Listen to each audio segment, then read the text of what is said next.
വിമാനത്തിൽ wheel chair കയറ്റാൻ പറ്റുമോ? അതിനെന്തൊക്കെ ഫോർമാലിറ്റീസ് ആണുള്ളത്? അങ്ങനെ ഒരുപാട് ചോദ്യങ്ങളുണ്ടായിരുന്നു ഞങ്ങളുടെ പാർട്ട് 1 ബാംഗ്ലൂർ ഡേയ്സ് വീഡിയോയിൽ കേട്ടോ. അതൊക്കെ ഒന്ന് ക്ലിയർ ചെയ്യാൻ വേണ്ടിയിട്ടാണ് ഈ ഒരു വീഡിയോ ചെയ്യുന്നത്. നമ്മൾ കുറച്ച് നേരത്തെ എയർപോർട്ടിലെത്തുന്നതാണ് എപ്പോഴും ഉചിതം. ആ ഹർബറി ഒഴിവാക്കാം.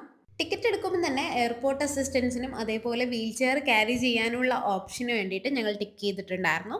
നമുക്കൊരു ഫോം കിട്ടും ഡൗൺലോഡ് ചെയ്യാനായിട്ട്. അത് ഡൗൺലോഡ് ചെയ്ത് പ്രിന്റ് ചെയ്ത് ഫില്ല് ചെയ്തിട്ട് വേണം വരാൻ വേണ്ടിയിട്ട്. അതിൽ വീൽ ചെയറിൻ്റെ വെയിറ്റും കാര്യങ്ങളൊക്കെ ഉണ്ടാവുന്നതായിരിക്കും. എയർപോർട്ടിൽ എത്തിക്കഴിഞ്ഞാൽ ഡിസേബിൾഡ് ആയിട്ടുള്ളവർക്കുള്ള അസിസ്റ്റൻസിനുള്ള ഒരു ഏരിയ ഉണ്ടാവും. അവിടെ പോയിട്ട് നമുക്കൊരു ക്യാബിൻ വീൽ ചെയർ അവർ തരും. അതിനകത്തേക്ക് മൂവ് ചെയ്ത് കഴിഞ്ഞിട്ട് നമ്മുടെ വീൽ ചെയർ എങ്ങനെയാണ് ഫോൾഡ് ചെയ്യുന്നത് എന്ന് അവർക്ക് കാണിച്ചു കൊടുത്തു കഴിഞ്ഞാൽ ആ വീൽ ചെയർ അവർ തന്നെ പാക്ക് ചെയ്തിട്ട് നമ്മുടെ ഡെസ്റ്റിനേഷനിൽ എത്തിക്കും കേട്ടോ. ക്യാബിൻ വീൽ ചെയർ ചൂസ് ചെയ്താലാണ് നമുക്കിങ്ങനെ വിമാനത്തിനുള്ളിൽ നമ്മുടെ സീറ്റിലേക്ക് അവർ വീൽ ചെയർ ആക്സസ് എത്തുന്നത്. ബാറ്ററി റിമൂവ് ചെയ്യാൻ പറ്റുന്ന വീൽ ചെയറുകളാണ് ഇങ്ങനെ കൊണ്ടുപോകാൻ പറ്റുന്നത്.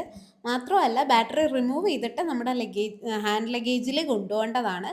സോ ഹാൻഡ് ലഗേജിൽ അതിനുള്ള സ്പേസ് വെക്കാൻ മറന്നു പോകരുത്. നമ്മുടെ ഡെസ്റ്റിനേഷൻ ആയിട്ടുള്ള എയർപോർട്ടിൽ എത്തിക്കഴിഞ്ഞാൽ ലഗേജ് ബാഗിനൊപ്പം നമ്മുടെ വീൽ ചെയറും കിട്ടുന്നതായിരിക്കും. നമുക്കത് തുറന്നു നോക്കി ഡാമേജ് ഒന്നും ഇല്ലാന്ന് ഉറപ്പിച്ചതിന് ശേഷം നമ്മുടെ വീൽ ചെയറിലേക്ക് മാറാവുന്നതാണ്. ഇതിനെല്ലാത്തിനും നമുക്ക് എയർപോർട്ട് അസിസ്റ്റൻസ് കിട്ടും കേട്ടോ. എല്ലാ ഹെൽപ്പും ഉണ്ടായിരിക്കും.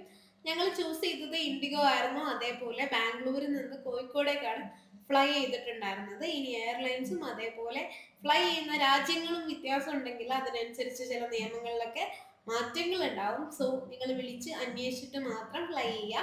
ചില രാജ്യത്തേക്കൊക്കെ ഇങ്ങനെ ബാറ്ററി കൊണ്ടുപോകുന്നതിൽ ബുദ്ധിമുട്ടുണ്ടെന്ന് കേട്ടിട്ടുണ്ട്. അപ്പോൾ ഹാപ്പി ജേണി.